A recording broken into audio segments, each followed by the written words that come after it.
What's going on, everybody? Welcome to episode 8 of Popcorn Punchups. We're now out of punishment week, so I don't have to watch anything that Lawson suggests. Well, I actually do, because he gets a pick. So it's not entirely true. Yeah. But, you know, his picks have been better this time around. I think he's more selective in what he picks. Not this week. So I picked something near and dear to my heart, which is a gaming franchise that I love and I've played every single game. Lawson has picked something that is just trending, I guess. I want to hate on it. Like I picked it because it's, we've been excited for it. It's the Minecraft movie. I didn't realize it was called a Minecraft movie. It seems like a weird title. But anyway, it's definitely something. And then we've got the Netflix original anime Devil May Cry adaptation. Yeah. So let's go. Which is technically the second anime that Devil May Cry has gotten. Oh, is that right? Yeah. I didn't know there was a first. Yeah, there was a previous one. But I don't know if I would technically call this an anime. It was more like a Western style, but we'll get into that then. Yeah. But whatever. I took one. What have you been doing this week, 2007, there you go. Yeah, I took one for the team this week because I chose a bad movie. Yeah, look, a lot of Minecraft. Not Minecraft. No Minecraft. A lot of Fallout still. Nothing's changed since last week.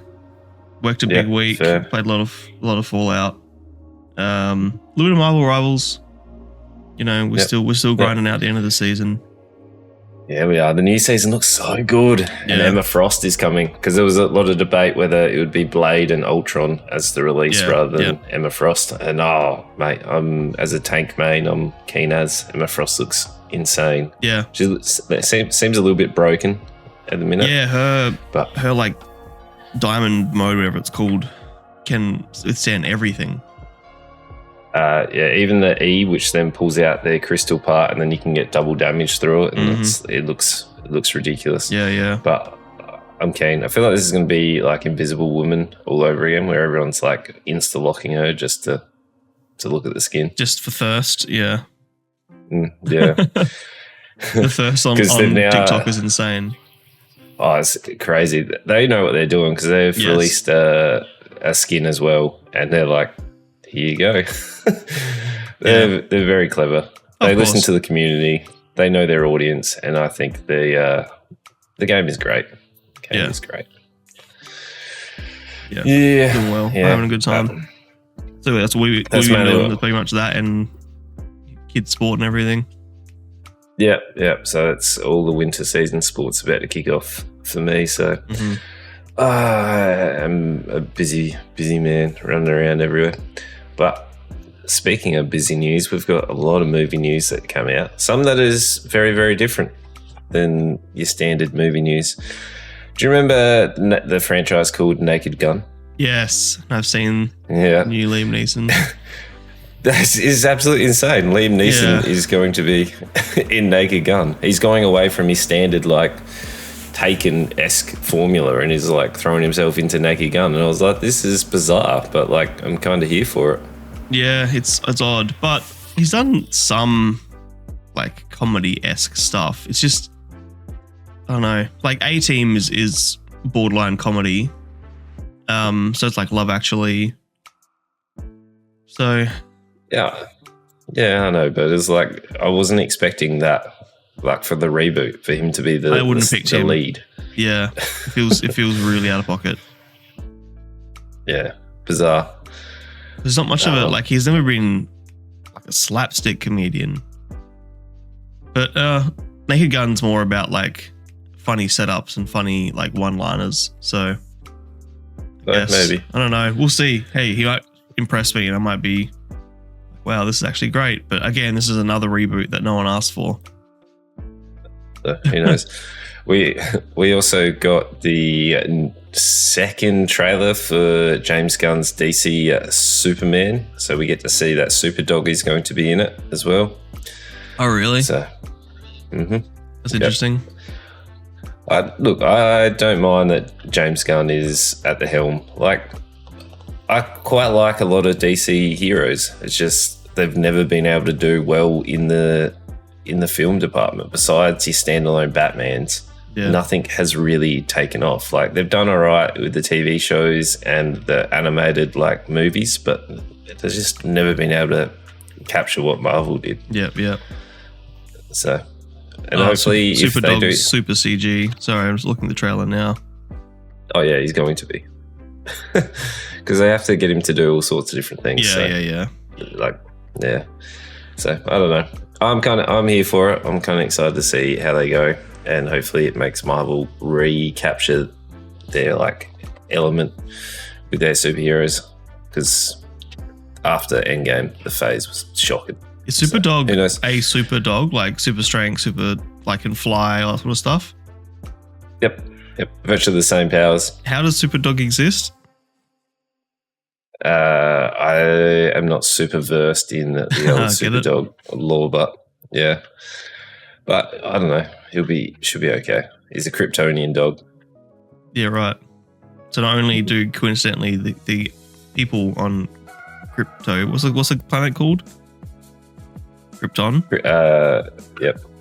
Not only do the people coincidentally look like humans, so do the dogs. Yep. Convenient. Sure thing. And then we've also got a movie that we've watched on this one. It is that Megan with a 3 gets another 2.0. So the second film gets a new trailer, and it's looking very cyberpunk-esque, which is interesting. Yeah. I haven't watched the trailer yet, but I saw the thumbnail on IMDb. Megan 2.0. Yeah. It's not what we predicted. What was our prediction? No. What? I have no idea now. In terms of the naming convention? I've already forgotten. Yeah, I don't know. I've forgotten completely about the first film besides the random dance scene. I still don't understand how this got such a like cult following. Of, like how people like. I don't understand. Like, it wasn't that good. No. It's weird. It's weird. Yeah. Really strange that this was the thing that got picked up, whereas like Night Swim was universally dunked on. And I would say this is heaps better. Night Swim. You gave it meant to say polo. Yeah, right. You gave it a 3, I gave it a 2, the first one. Yeah, I don't know. So back bizarre. in episode 18 or something of our first pod. Yeah, a long time ago. Yeah, bizarre. Another franchise. So we actually saw the live action trailer at the cinema yesterday watching a Minecraft movie. It is How to Train a Dragon 2 live action remake has already been confirmed for a summer 2027 release. Yep. Already confirmed. Like the first, it's not even out yet. Wait, just like, no, 2027? It's good. Yeah, like How to Train Your Dragon 2. Oh. The sequel has already is confirmed for 2027. Yeah, the second one's already been announced. Jesus, yeah. Calm down, people. Because it's a shoe-in. It's a guaranteed moneymaker. Bizarre. Another one that is definitely going to be doing really, really well, and we are going to watch it. It is the Spider-Man Beyond the Spider-Verse has now finally got a release, and is also coming in 2027, June 4th. So they had a lot of issues with they had to delay it with the whole like striking and the business and the animation, but it looks really, really good. It looks like the animation is going massive again. It looks a little bit more futuristic this time though. So they've got all sorts of, looks more like an oil painting. If you've seen one of them, like a cell shaded oil painting-esque. Okay. Cool. Yeah. So it looks cool. The other two have been incredible. Yeah. I'm down for it. I'm sure they'll keep it up. A little bit of sad news. You know your favorite movie, Top Gun? Yeah. Top Gun and Iceman, with not Tom Hanks, with what we're just talking about. Oh, Naked Gun. Tom Cruise. Sorry, talk about Naked Gun. You know, I forgot Top Gun existed.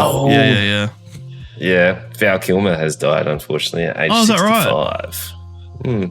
There you go. I did not know that. Yeah, Yeah, sad. I don't care about that, but still, It's sad. Fair. Big name in Hollywood. There you go. Yeah. And then the last bit of movie news is Spider-Man 4 is confirmed, and they are calling it Brand New Day, which is actually in line with the comic reboot called Brand New Day. So this one is a little bit interesting. I've actually read most of the Brand New Day one. It's where they did like a reboot of the series, because you know they reboot so many comics, and like you just trying to start reading comics is so overwhelming because you're like, I have absolutely no idea where to start. So everyone recommends like you start at Brand New Day. Sure. Yeah. Take your word for it. So, there is a lot. Like I have no way of like, I mean, I don't really try either, but I have no way of keeping track of comic stuff.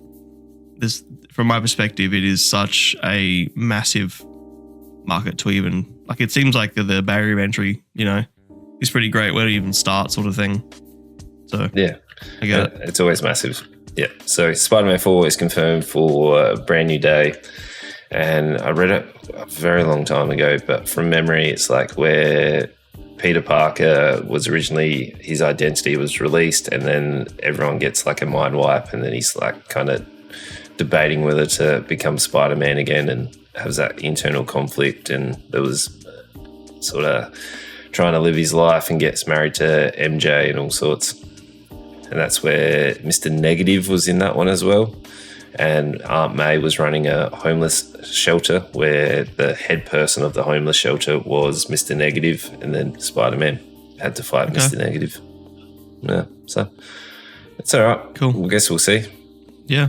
Kind of here for it. I probably won't, but you will let me know. You'll watch it because we'll review it. I'll watch it. Yeah. I thought you were talking about the comic. Oh, I was, but it's like the Spider-Man 4 is, you know how they have like Spider-Man Homecoming, etc. It's called Brand New Day. So I'm interesting wondering that if they're going against the naming convention then. Yeah. Who knows? Okay. Who knows? Yeah. I'll watch it. Let's get into our first one. You missed a really important piece of movie news. Did I? We saw a trailer yesterday that was super important. The King of Kings. Oh, do you remember that? Okay. Yeah, I do remember that. That was the religious retelling. Fucking Jesus animation. What the hell? That was it a kid that was going into the timelines and seeing like this kid Jesus. That's like, I want to. He was being all shitty or something about a story about kings, and the dad's like, I'll tell you a story about the King of Kings. And he tells him a story about Jesus and the Jesus journey. I'm sorry, just the fact that someone greenlit an animation of Jesus is insane to me. It has a big cast. Pierce Brosnan, Oscar Isaac, fucking Kenneth Branagh, Uma Thurman, Forrest Whitaker, Mark Hamill. Yeah. Ben Kingsley, which I don't think Ben Kingsley is that unusual, but I don't know. It makes I now judge these people a lot more. So this is the story told of Lord Jesus Christ as told by Charles Dickens and seen through the innocent eyes of a child. Yeah, I didn't realize Charles Dickens was writing like religious stories. I didn't know that either. So the director is Sion Ho Jang. Yeah, who I don't know. I'm looking at his list right now. He also wrote it, or adapted it, screenplay. So he's only got one director. Yeah, which will be this. He's a visual effects editor and producer.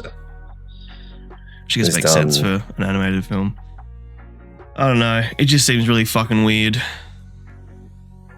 Look, the trailer caught me off guard. I was not ready to be like, oh, this is coming. No. It was a bit bizarre. The visual in one of the thumbnails I've seen of animated Jesus on a cross is just the most ludicrous thing I've ever seen. Okay. Anyway. I don't know. I don't really have an opinion on it. No, I do. I have many opinions about religion. Okay. Anyway, just want to bring that up because it caught me off guard yesterday. I didn't know it existed. I came home and showed my wife. I don't know. It's like, why are you showing me this? They find hope in it. Fair enough. They find? Yeah, sure. Who knows? I don't know. Well, let's get into our first one then. Mm-hmm. It is a Minecraft movie. This is a Lawson pick of the week. So, how much Minecraft have you actually played? Oh, a little bit. Played like not like days and days like the average player. But I would have played under 2 hours of Minecraft. Sure. Like I don't understand everything, or even like it's not a you kind of game. The fascination of like just building things doesn't do it for me. Yeah, the regular like adventure story mode or whatever they call it is pretty fun. Like having to is that survival or whatever it is. Yeah. Having to like actually find your resources and build your little house, stay alive at night and stuff. Like that little loop is pretty fun. Creative mode I've played a little bit of, but you can build anything and have all the resources in the world. There's no real like challenge to it. And I never found. Is it kind of what Fortnite tried to do with Lego, where you had to go like scavenge your stuff? Yeah, I guess so. Yeah. Like I played a bit more of that, but then I got a bit bored of that. Yeah, no, it's not a you kind of game. But I played a bit. I played different game modes, with students and stuff. As you know, I taught with it for a while. I don't mind it. I'm not like a hardcore Minecrafter, like, everyone who's been playing it for years and all the kids, all that sort of stuff. But I get it. I get the attraction. Yeah, it was super, super popular. So obviously, I'm not surprised it got a movie. Not even surprised about the cast, really. I'm surprised about the story that they pulled out. It was bizarre. It was the most fucking lazy written, like AI generated story in the world. This is 4 misfits are suddenly pulled through a mysterious portal into a bizarre cubic wonderland that thrives on imagination. To get back home, they have to master this world while embarking on a quest with an unexpected expert crafter. Boom, boom, boom. Yep. I was also surprised about the time period that they set this in, 1989. I was like, that's bizarre. Only the first, like the modern day wasn't, but the beginning wasn't. No, that was what Jason Momoa was. His character was like popular. Was in 1989. I don't think the story was set in 1989. I guess not. Because that was when he was like, that's when he won his championship and stuff, and now he's washed up since then. And yeah, but everyone's fashion and stuff never really changed from then. Like everyone was still dressed as like an older school style. Like there wasn't much of like a present day visual for like even all the cast, even the kids at school and stuff. I was like, this is set later than I would have thought. Like I would have thought they'd go present day. Thought it was present day. It might have been. It's just the costume designs weren't really like present day. So obviously Jason Momoa's character was still dressed in the 80s, early 90s sort of style. Jack Black as Steve was dressed as Steve. But then Henry and Natalie and Dawn were like dressed still in that early sort of like high conservative sort of dress, rather than like your standard today fashion. No? I don't know. I'm looking at the trailer now to try and like remind myself. Like even the cars they were driving, it was like seems older. Well, yeah, his car, because again, he's stuck in his prime when he was in the 80s. But even Dawn's car was like old. Even Natalie's car was like got 15 side hustles. She's got no money. I don't think it was. There's reasons behind all the decisions. I don't know about costuming though. I'm trying to find the fucking kids in this trailer. Because like Dawn's wearing the jumpsuit which was like the old Adidas style like jumpsuit. You know what? That's not far. I'm just gonna look up literally when is Minecraft movie set. I don't know. It seemed very conservative. Even like, what was the kid's name? Henry.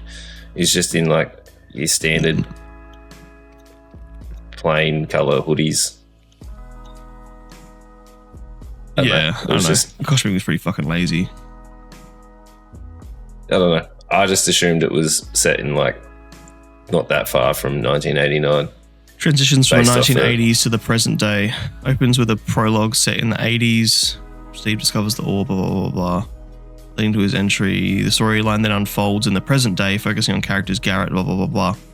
So meant to be present day, but you're right, there are some weird choices then. Because, yeah, the jumpsuit that Dawn's wearing. Like, why is she in a jumpsuit? Like a very 90s-esque jumpsuit. Unless they've come back in fashion or something. I don't really know. I don't know. Maybe the story is more meta, more fucking layered than we thought, and it's all about people who were stuck in the golden age and they're all trying to find their purpose in the modern era. I'm giving away too much credit. No. It's none of that bullshit. It is bizarre. So we saw this yesterday and we saw it in the theaters. Yeah, we watched a movie together. It was the most unique experience that I've ever gone and seen. And my previous experience at a movie theater that was the most unique was seeing a couple of movies in Thailand where they made you stand up to the national anthem and like pay homage to the king at the start and in the middle of the film. Like the middle of the film would cut to the national anthem again. It was so weird. Yeah, wow. And like attendants would come in and they would like make you stand for it. It was weird. Sure. But I was like, okay, whatever. This also felt like a cult. I was so perplexed. Like the applauding was insane. So context for everyone else. During the movie, every single time there was a reference where there was like, this is a crafting table. The crowd would hoot and fucking clap and woo. And the line where he says, "My name is Steve," got the second biggest hoot and holler.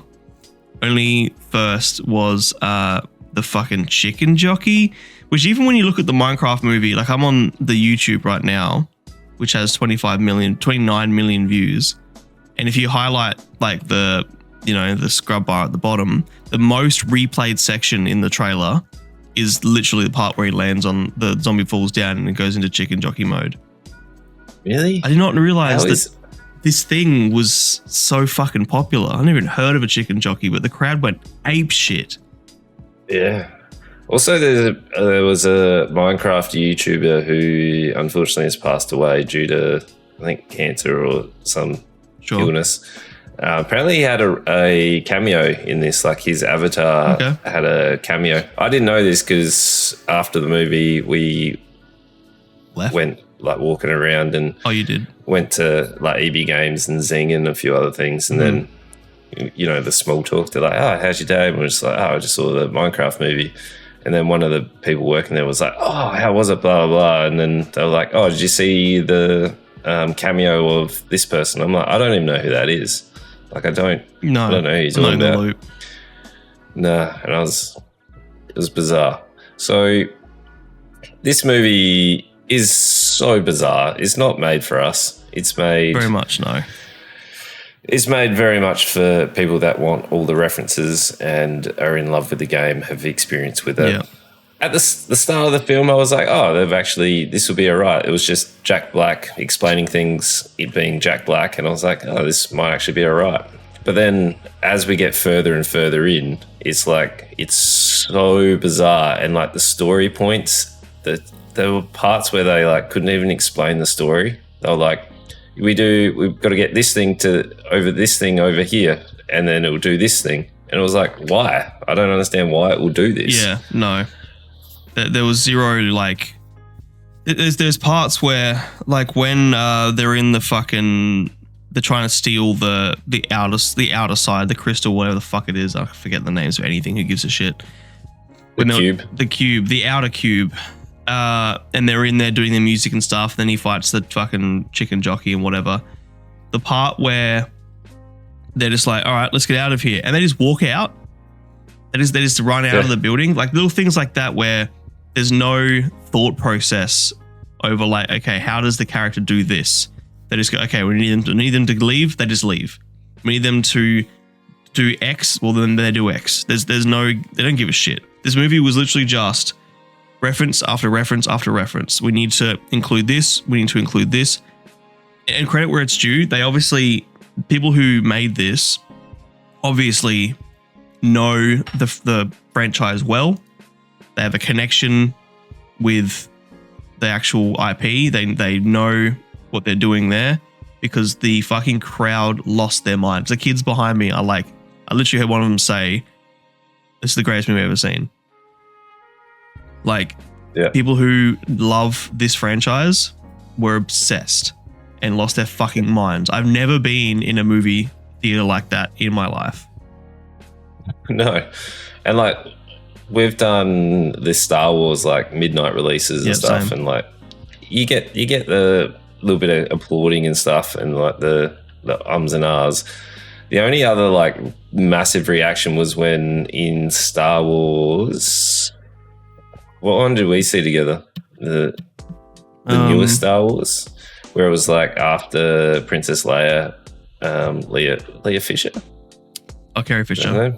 Okay. Carrie Fisher, where she'd passed away, and then for some reason, instead of allowing like a nice transition for her to like pass away, she became like Superman, was able to fly through space, and the crowd like lost their mind. Yeah, this was absolutely insane.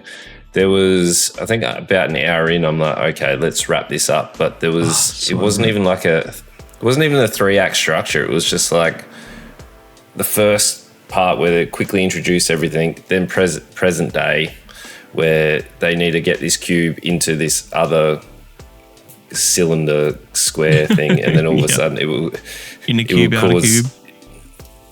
would cause them to go to the mine, and then they go into the world. I was like, this is so bizarre. Jason Momoa was ridiculous. Like, he reminded me of the exact same character from, what was his other, like, Sweet Dreams or whatever it was, that other random Netflix like kid focus show. Like, he was exactly the same character. Slumberland. Yeah, Jack Black. I don't think it suits him. I don't like him in these roles. Oh, like he's making a heap of money from it. Oh, but fuck yeah. Like, I don't know. I really liked him when he was in Stargate as like the tough, gruff, like. That's what I think he's good at. He's so good in Game of Thrones. Like, that was his breakout role, I suppose. And he's incredible in it. He's so powerful and dangerous and intimidating. And in these roles, he just comes across so shit. I don't get it. I don't like it. No, I didn't even hear anyone laugh at like him. No. And it was actually really interesting in a room full of kids. Some jokes did not land. Moments of him, I don't know, like slapstick moments where something like a character falls down, or one of the piglins got like hit in the face at one point, and you can tell that was done for like, kids will like this, and no one reacted.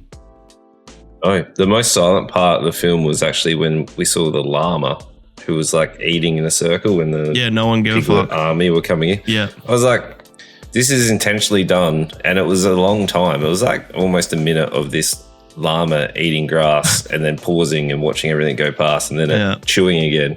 And it was dead silent. Yeah. I was like, oh my God, this is actually so nice because it's silent for once instead of hearing everyone yammer on about random things. Like, I'm really glad we watched this in the movies, because if I just watched this like on my own, you know, I probably would have got the same movie experience, but I never would have had the context of like how the rest of the world loves this.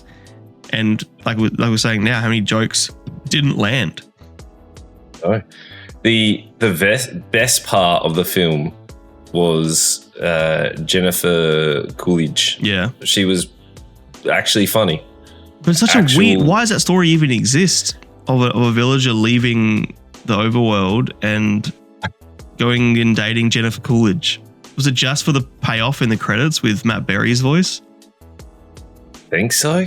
I think they were just like, we need something. It was so bizarre. Like even having her as the principal that was going through a divorce and then having her find love with the villager. I was like, what is happening? Pretty funny. I was like, that's a better storyline than what I've just watched for the last hour and a half. Give me the fucking full feature film of Jennifer Coolidge dating a Minecraft villager, voiced by Matt Berry. Yeah. Give them their own movie. I like, there were some jokes that really landed with me. Like I'm trying to think back, but the part where Jason Momoa's character is reading out the instructions and one side is like, do not insert, X into Z. And then it goes, he turns it around and it's like, do not by any circumstances go inside the portal, even if you're a down on your luck video games owner who needs to make some money, and like that specific little line that was pretty funny.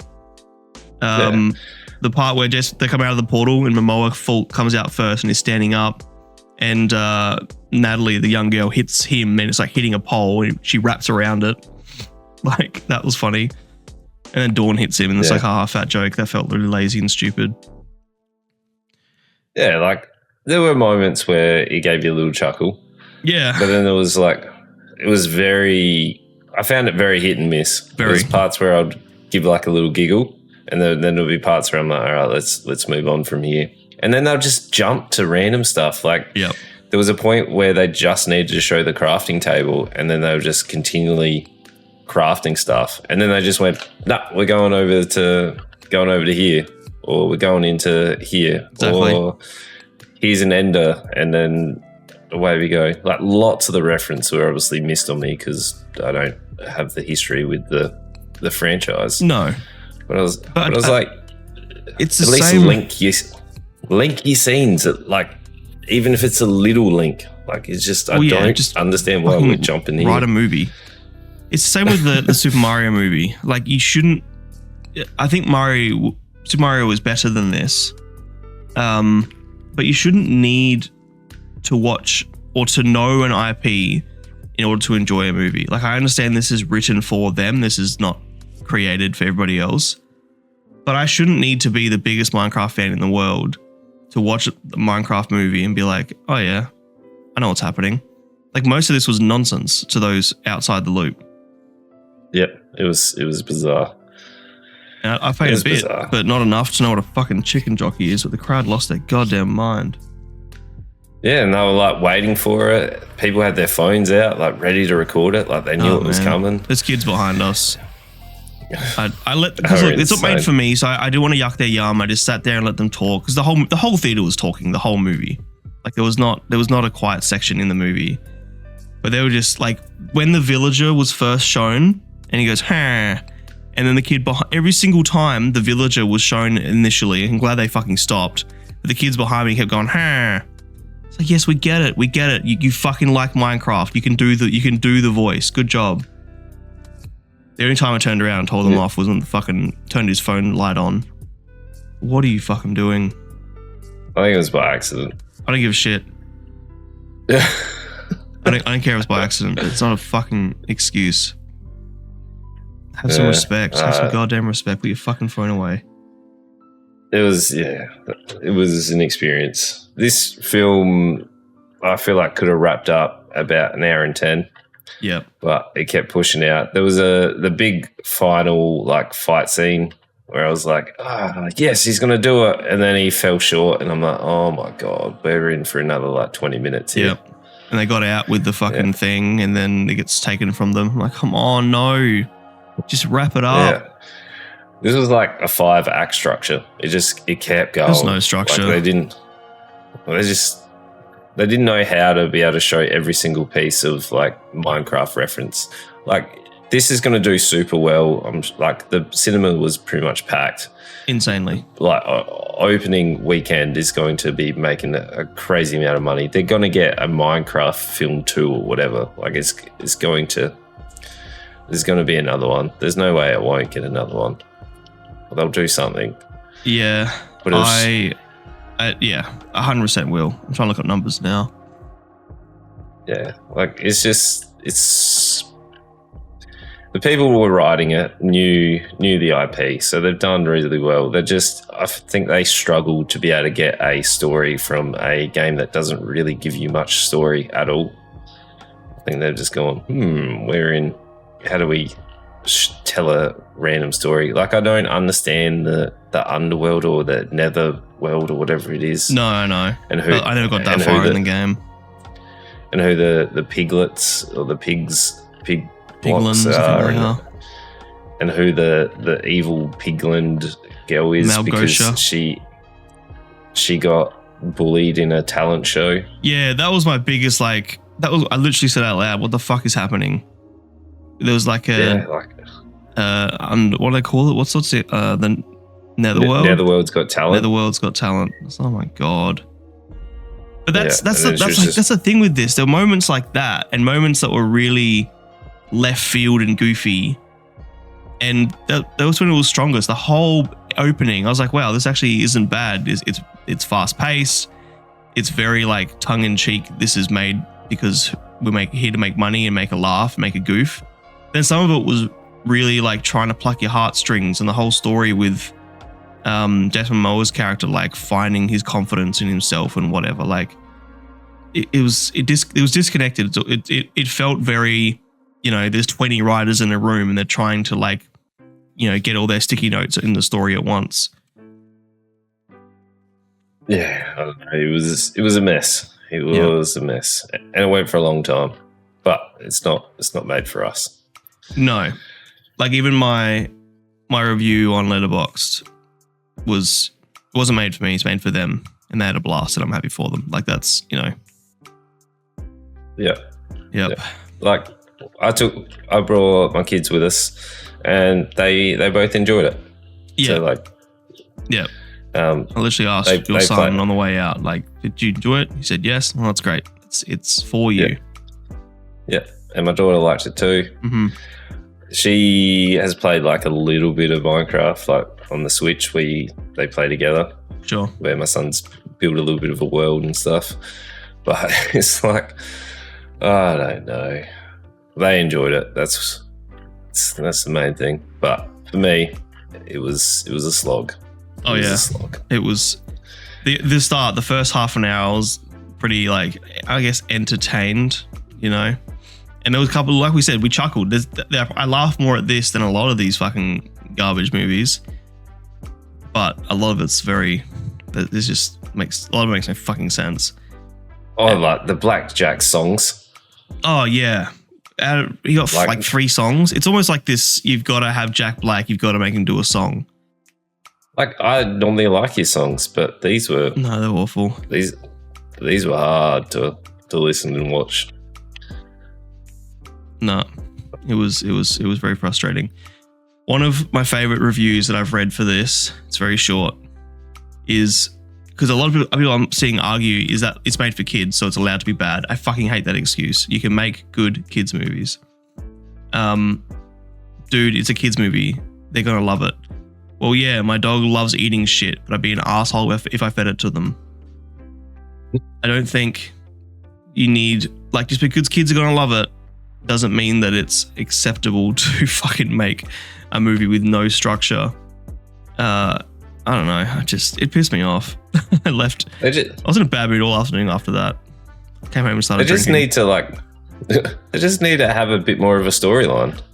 That was it. That's all they needed. They just need a little bit more guidance in creating a story, because there were some quite funny moments, when Jack Black and Garrett and Steve had to get through the little tunnel thingo, and it was pretty funny. Yeah, I didn't expect to see Desmond Moa and Jack Black 69ing in a kids movie. Yeah. There were moments. Yeah, but then the rest of it was just nonsense. Yeah.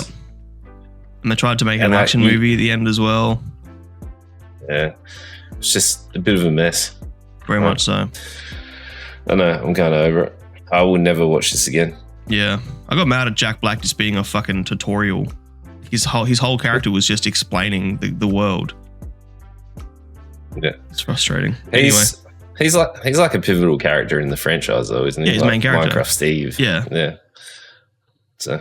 And it makes sense, but his entire existence was just for him to be. They needed a character who knew the world, and his character was just explaining things. For 90% of his character dialogue was him explaining the world of Minecraft.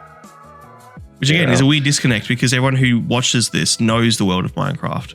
But the crowd fucking loved it. Every time he mentioned anything, the crowd applauded and screamed and hooted and hollered. Anyway, fuck this. 1.5. There were parts I actually laughed, and there were some moments that, you know, were entertaining. Caught me out of left field, but most of it is poorly written and written for children and very garbage. 1.5. I think I'm at a 1. Yeah, because I wanted it to end. I wanted Jack Black's character to stab her, but no, he fell short, and it just kept going. I'm like, oh my god. Yeah, it did just keep going. And I was looking at my watch, and I'm like, okay. Yeah. Okay. You and I look at what every time you look at your watch, I little chuckle. We're doing the same thing. Yeah, because then I went on IMDb, and I'm like, how long is this actual movie? And I'm like, all right, 20 minutes credits. All right, we've got a while. Yeah, the last hour felt very, very long. It was kind of like, I normally hate leaving the cinema because my daughter had to go to the toilet. Yeah. I'm like, yes. No, good excuse to get up and get out of here. Yeah, I was like, oh, I'm done with this. Yeah, but again, the end, like where she's like, come closer, the whole trope of like the bad guy saying, come closer. And then, you know, she comes closer and stabs you or whatever. Like that made me laugh when she come closer and he walks up and he's like, you're going to have a little knife. And she, you know, she's weak. She brings a little knife up to him and he slaps it away. They do that like 2 or 3 times. I chuckled at that. There are little moments that are funny, but most of it's shit. They did it three times. They did 2 of the slaps, and then the third one she tried to throw it, but it was like, yeah. I still laughed. Yeah, that was probably the highlight of the film. Yeah. There are moments like that. Anyway, enough about this fucking movie. It doesn't deserve this much attention. No. Well, let's get on to our next one. And this is how you do a video game adaptation. Oh, true. I didn't realize that connection this week. Mm-hmm. 2 video game adaptations. So this is Devil May Cry, the Netflix original. So I have been super excited for this one. I've been doing reactions to it. I've been telling you, like, go check this out.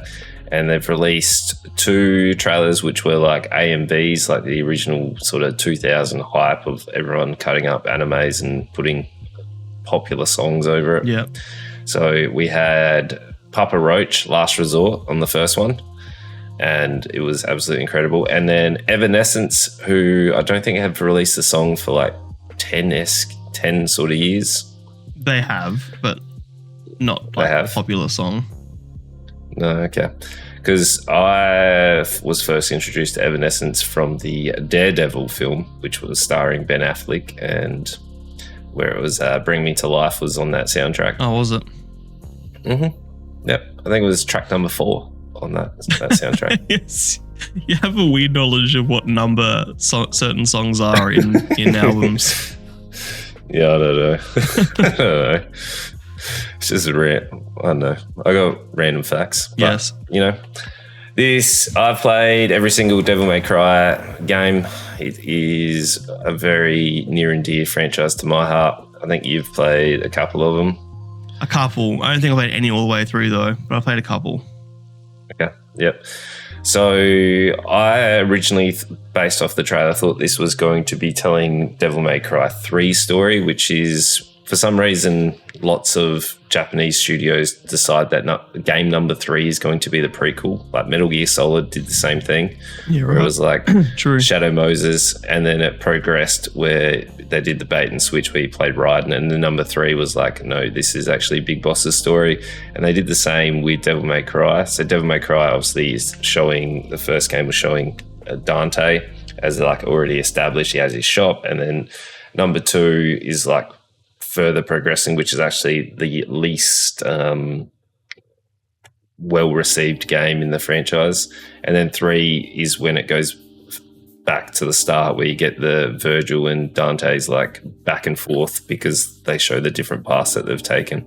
Right. Where this is an original telling. So there are moments in this where it is taking heavily from the video games, but they've pretty much adapted the story of number 3 and have then taken elements and put it into this, because there's all sorts of different things that have come into it, which was an interesting take, but it was still virtually telling the story of Dante's Awakening, which is game number 3. Yeah. And also my favorite voice actor, which is Johnny Young Bush. Yep. He is voicing Dante. And I messaged you last night and I was like, hey, this is bizarre, but he was the voice of Nero in Devil May Cry 4. And Nero is technically my favorite character because I love Devil May Cry 4, which he is Virgil's son. If you haven't played the game, that's he has his moment. Spoiler. Yeah, he's Dante's nephew. Yep. And Sparta's grandchild. Yep. So obviously Virgil and Dante are half human, half demon. And then also Nero is only quarter demon. Yep. Because you know how it comes down. Got it. Devil May Cry's whole sort of thing, because I've seen lots of people like, especially around one of the episodes, which we'll get into because it is an absolute masterpiece. Have you seen it all? No, I've only watched 3. Oh, mate, you're in for a treat. You know, you like art house stuff. Sure. Episode 6 is an absolute masterpiece. Okay. You're going to be like, oh my God. You know, like in Up, the start of Up, where start of Up is like absolutely incredible. Yeah, It's just it's similar to that. Okay. That's a big claim. Yeah. You're gonna be astounded. So I've watched it all. I couldn't help myself, but I've gone straight in. I did it in 2 sittings because unfortunately life got in the way. Otherwise I would have done it in 1. So this is... Sorry, real quick. Number 6 does have the highest rating on IMDb. So Yep. Yeah. There's only dialogue in the end. So I think there's like 4 or 5 sentences at the end. All right. And the rest is silent. Interesting. So we are jumping into Devil May Cry when a mysterious villain threatens to open the gates of hell. A devilishly handsome demon hunter could be the world's best hope for salvation, which is obviously Dante. I was expecting Dante to be more wisecracking like he is in the games. Yes. Where he wasn't as wisecracking as I want. He was a bit more grounded, which was a bit bizarre. Like it took me by surprise that he was more grounded, because normally he's the like so arrogant, so like wisecracking. And I was like, oh, this is a bit bizarre. Like he definitely has moments where he has that like wisecracks, and I did laugh at him. But it's weird seeing him as more grounded. As he progresses, like he has not established his shop yet. He's kind of just a mercenary for hire. So he gets hired to go hunt demons. The world doesn't know about demons yet. We're introduced to Enzo, who's like a scumbag. He's always looking out for number 1, but is also fond of Dante because Dante sort of does the jobs for him and he gets lots of good pay. Oh, that's like out of Dante. the little guy.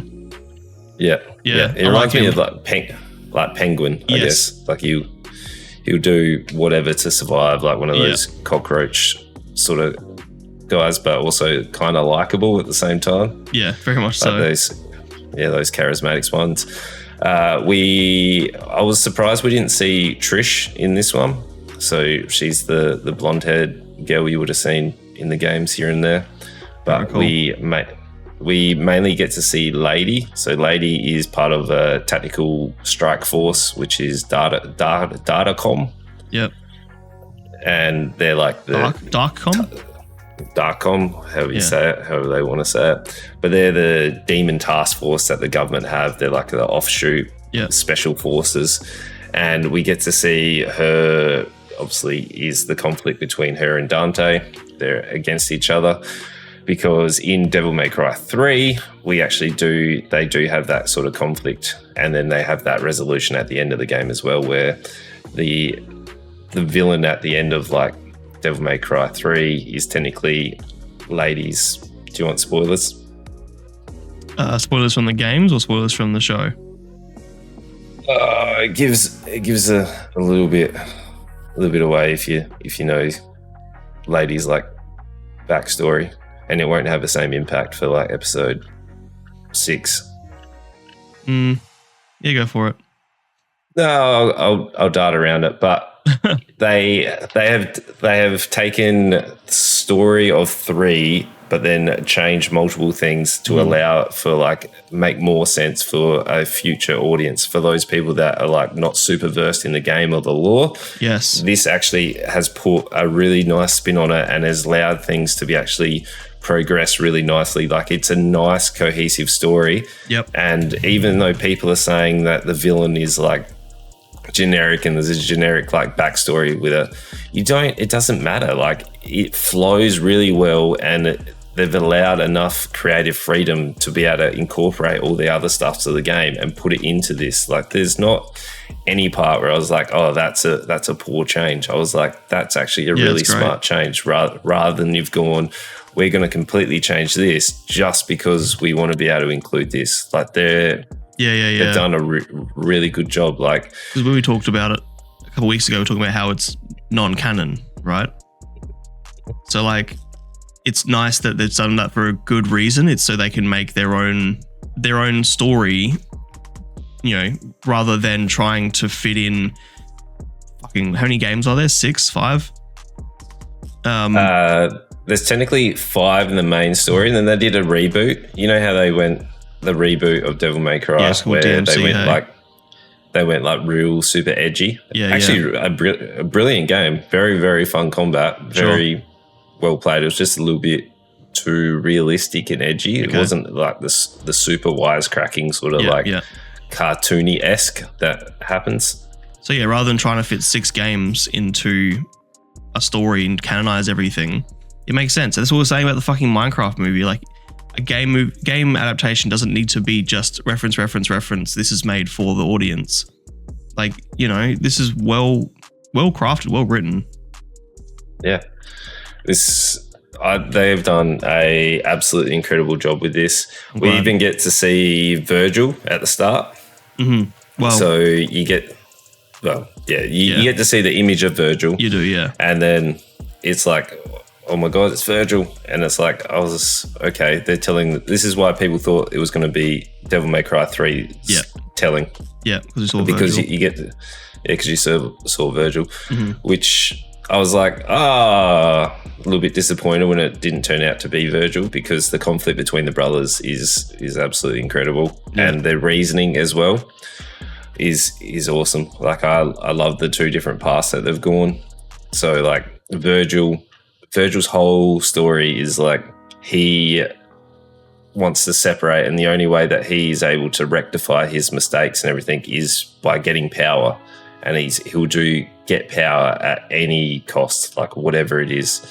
So like, do you want spoilers for Devil May Cry 5? Doesn't take away from this. No. So in Devil May Cry 5, we got introduced to another new character. So 4, we got Nero. 5, we get introduced to V. And V was the guy with the walking stick and the sandals that had like the crow and stuff, if you ever remember it. No, I don't remember it much. I did a whole playthrough. Is it VE or it's just V? Just V, which is kind of a giveaway to like the character reveal. But he turns out it is actual Virgil. Yep. So he was able to split himself into the demonic side and the human side. So V is actually the human side of Virgil, and then he split himself into human 2. Half so of then, Virgil. Yep.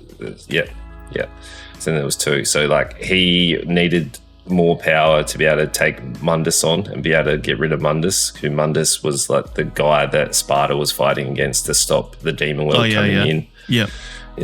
So he needed more power, and that's how he was going to get more power. By getting rid of the human side, he was able to like be stronger in his devil trigger. It's like the demon side would be able to be stronger. Yeah, so like he'll do whatever he can to be able to become more powerful.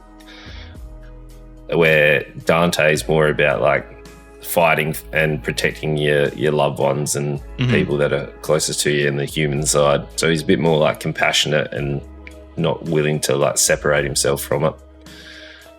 So, and that's where the conflicts come from. But I loved it. I like that this is for those who haven't seen it. I mean, I did remember that. I mean, it's not much of a spoiler for those who have any knowledge of the IP. But I do remember that obviously Dante is a hybrid and stuff. But those who don't know that, who are coming into this with zero knowledge of the franchise, like that's a really cool reveal to learn that while he learns that. You know, we're talking about what movie was it? Oh, Novocaine. When we're talking about the reveals happening in line with the knowledge of the main character. And I think this does that really well, you know, rather than they could have told us that in the fucking prologue at the beginning. Sparta fought against the demons and it had 2 sons, and here he is. This is our character. Yeah. You know, but the writing's good. Yeah. Yeah. And there are so many references. You even get to see the awakening of the swords as well.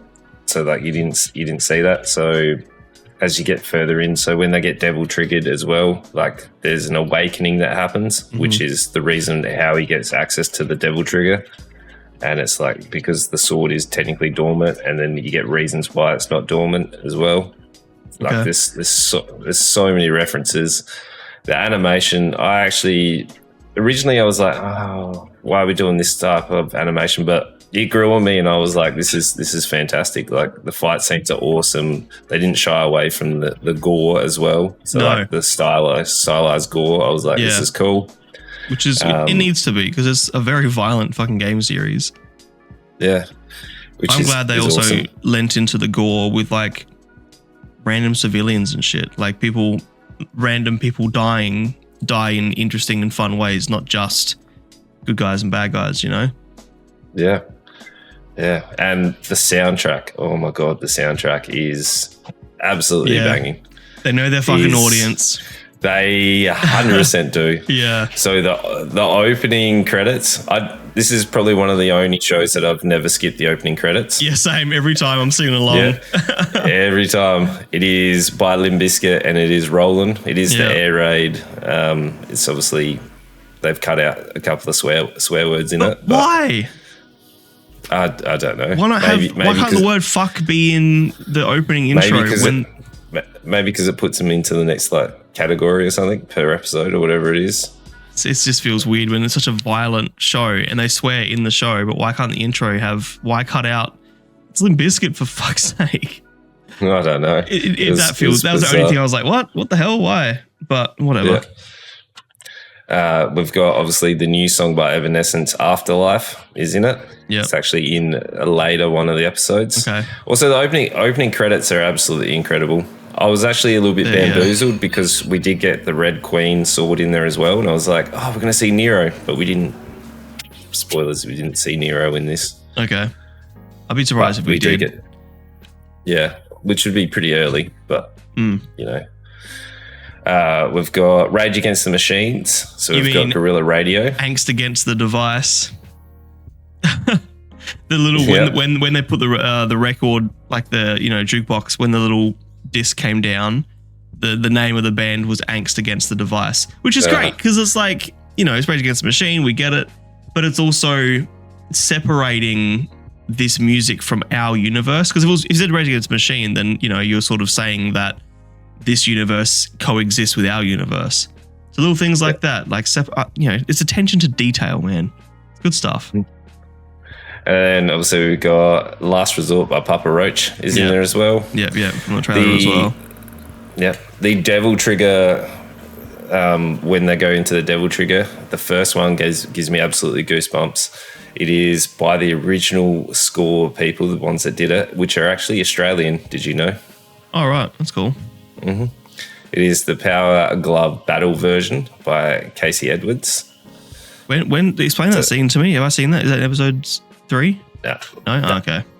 No. I thought that might have been the scene where you're coming up to it. He hasn't gone. He hasn't gone. Because he has his eyes go red and he goes in some sort of mode when he's on like the chase scene on the highway in episode 3. Yeah, that might have been that's the start of the awakening. Okay, but you haven't seen full Devil Trigger. Yeah. And if you do have knowledge of the Devil Triggers, it does give one plot point away where it was like, okay, this is this person. Okay, just based off design. One that did catch me off guard was Butterfly by Crazy Town. Oh, come my lady, come my lady, you're my butterfly, sugar, honey. I was that was kind of cool. I was like, all right, bopping along. Green Day was rumored, and it's actually confirmed that American Idiot is in that. Oh wow. Yeah. We've got their audience. Yeah. This is all like I literally have a playlist of like 2000s rock or whatever, and most of these songs are in it. Yeah, it'd be like if Tony Hawk changed their like playlist. Yeah, you'd be annoyed, like yeah, because of that time. This hits so many nostalgia feels. Yeah. Then we got Bury the Light, which is again by Casey Edwards, which is another mix that is featured in there, and then Ghost by Gunship as well. So like the soundtrack is incredible. Yeah. I was well so done. impressed with it. And it's really fitting. Like when they did I think it was Papa Roach song, episode 3 of The Highway, it was like almost like a remix with some like techno in it and stuff, which I'm not mad about. Like it's the same song, but it fits the scene better when you can mix it a little bit. Yeah, so, they didn't just put it on there either. Like they actually cut it to the beats of like the action as well. Yes. And like every single trailer that I have seen is literally just apart from the show. Like they didn't recut anything. It was just like that was directly from that, because that whole highway scene was the first trailer where I was like losing my mind, and I was like, I've seen this, but I'm so happy to see this again. Yeah, it's sick. Yeah, a lot of the references. I don't think you got a lot of the references, but nope. There's one part where Enzo is talking about a previous job to Dante, and he's like, oh, that previous job in Raccoon City. So now everyone is thinking that there's going to be a Netflix Resident Evil show. Yeah. Hey, if it's as good as this, bring it on. And like a crossover with Dante being in Resident Evil. Like, are they meant to be set in the same universe? No. I don't think so.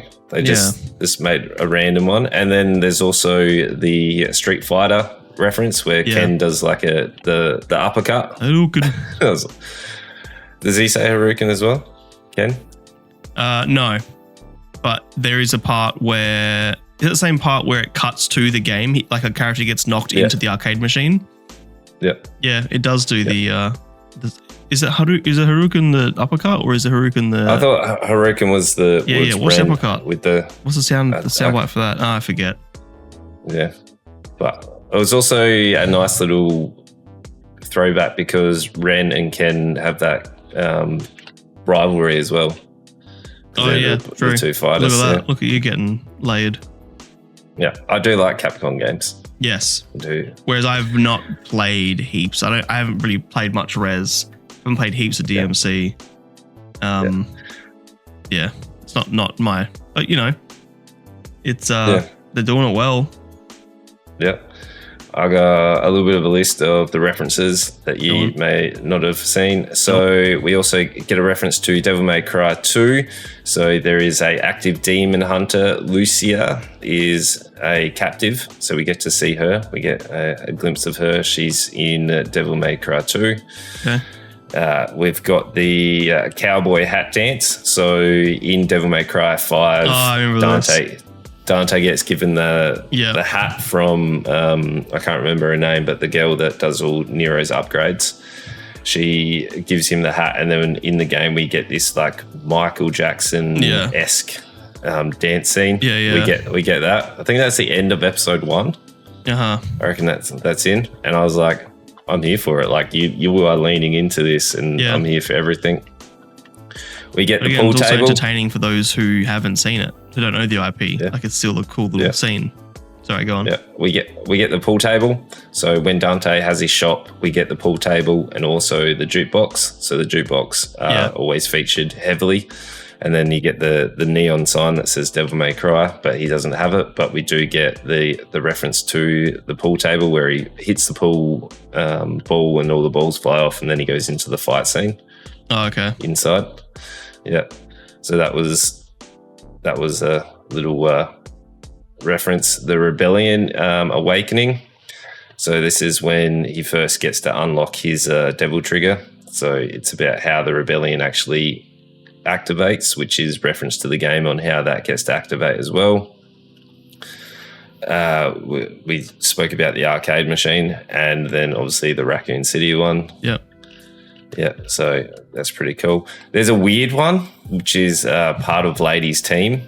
And I was like, are you referencing Nightwing? So like heavily Nightwing, there's one person in Lady's team that wears Nightwing's actual like proper mask. Yeah. And I was like, that's so bizarre. I was like, why are we getting a Nightwing reference there? But it was weird. Yeah, and actually fights with the katana sticks. So Nightwing fights with the katanas as well. I didn't pick that up. That's interesting. The Red Queen, obviously that was in the opening one, and I was like, oh, we're going to see it, because the Red Queen is actually a really cool sword. It's actually my favorite sword to fight with. So you used to be able to charge it up, and then you Nero's grab with his devil arm. That's a sword that I own still. Yeah. I was like, I remember the first time I went around your house and I'm like, oh my God, this is, you have the Red Queen? Like, what is happening here? I don't know why that's the sword I have, considering I'm not that connected to DMC, but it's a cool fucking sword. Yeah, it's so cool. Yeah, it's so heavy. Yeah. Dante's mum scene. So we get the backstory of Virgil with mum is actually straight out of Devil May Cry 5. Like it's almost scene for scene, but in animated form, which is a little bit of heartstrings. Yeah. And then when we get the Devil Trigger Final Awakening, we actually get the actual same soundtrack that he unlocks it in 5, which is insane. Okay. Yeah, sweet. Yeah.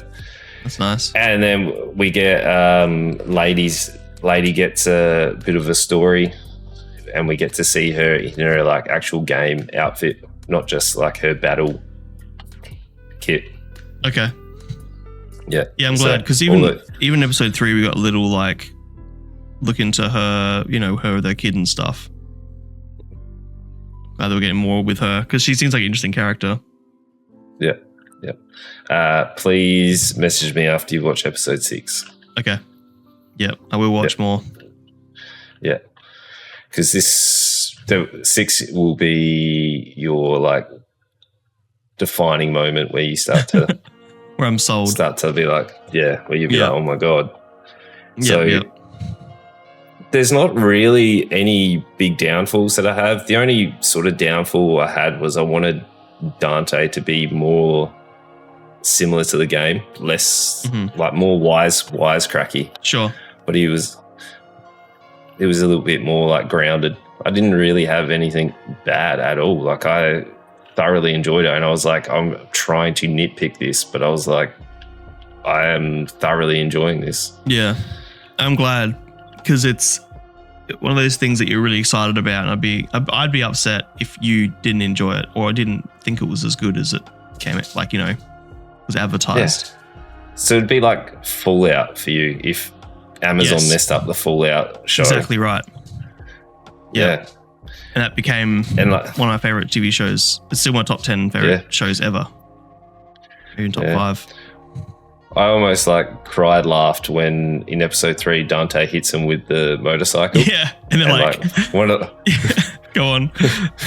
Well, I can't remember the exact line, but they're like, "Oh, this guy's so cool." He goes, "Damn, he's cool." I wrote it down in my notes. Yeah, damn, he's cool. Yeah, that's so great. Like literally one of the guys is about to hit with a bike. Yeah, like it's just fun. But it is. It's also well written.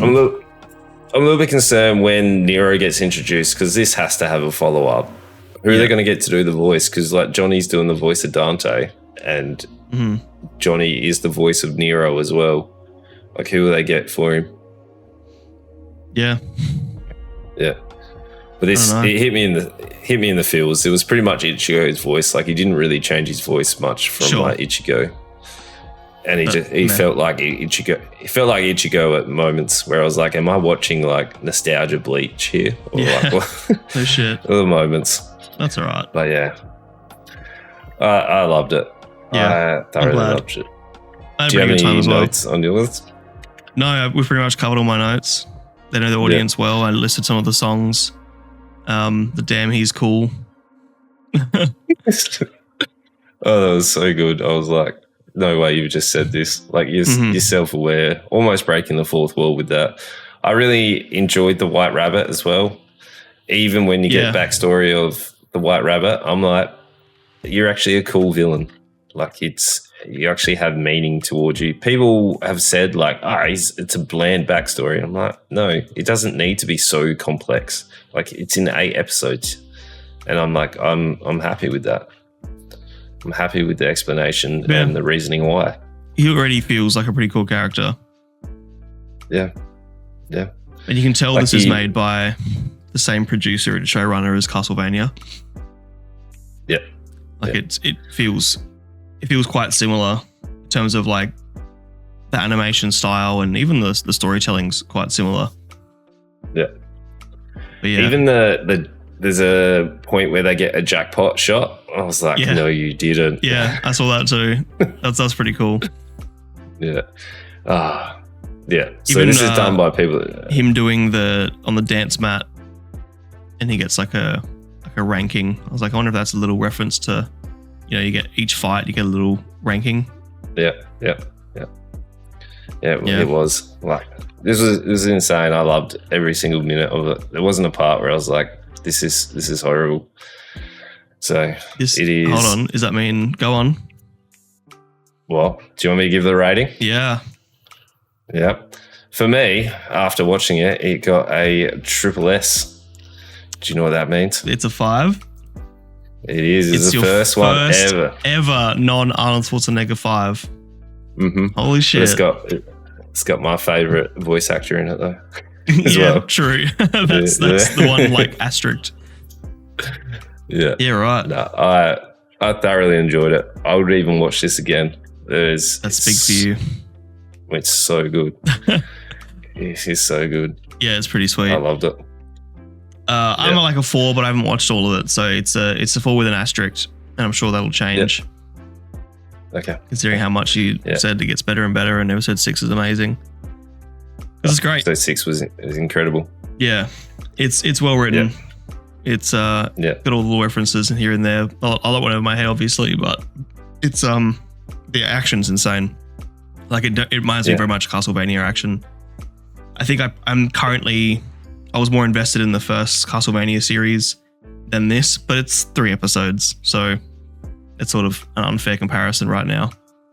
Yeah, and they know their target audience. They have made it so well for their target audience. Yeah. Nah, sold, hook, line, and sinker. Well done. Well done, team. Mm-hmm. I guess you'd be like 4.5, or we give it like a 4.8 or something in between or something. But a 5 from you for a non-Arnie thing is a pretty big deal. Yeah, it's so good. It's so good. Yeah, it's pretty great. Right where it's due. Yep. Nice. Oh, yeah. Gave me goosebumps. Like there are so many moments in the game series where I'm like, oh my God, this is incredible. But like, look, some of the games, like the loops and stuff get a little bit tired, and then occasionally it gets a little bit like, okay, we could probably push a little bit further here or done something different. But like this was incredible. I liked all their changes. Yeah, it's good. It's a good way if you're going to make something non-canon, rather than going completely left field and being like, we're going to do our own thing. It's still using the original as good source material. Yep. Nice. And nice. So next week we are going to be, my pick is called Mobland. Mobland is a new one that is out, started streaming on March 30th. It is starring Pierce Brosnan and Tom Hardy. Sure. Yep. I have been a little bit keen for this one. Okay.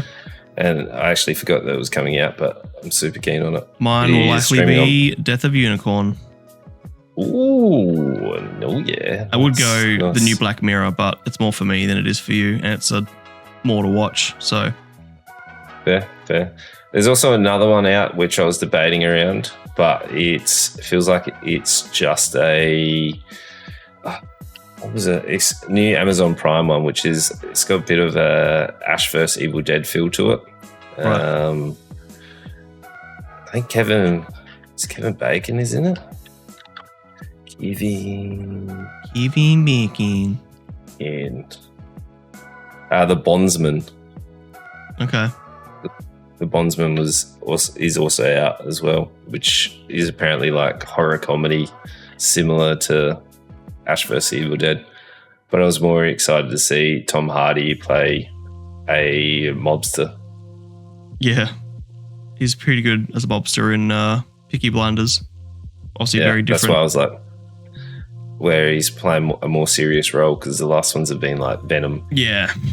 He's been a bit of a meme character. Yeah, so I'm curious to see how he goes with this one. Yeah, cool. As a mob enforcer. Yeah. All right. Well, sweet. Finally, I'm in the lead. Yes. Hey, like I said, I took it for the team. Yeah. That's all right. That's fair. All right, you know what to do. Listen on Spotify, Apple Podcasts. Make sure you give us a 5-star rating. Listen on YouTube. Make sure you like, comment, subscribe, and we'll see you guys. And tell your friends. Next time. Tell them all. Ooh. Boys. Love yous.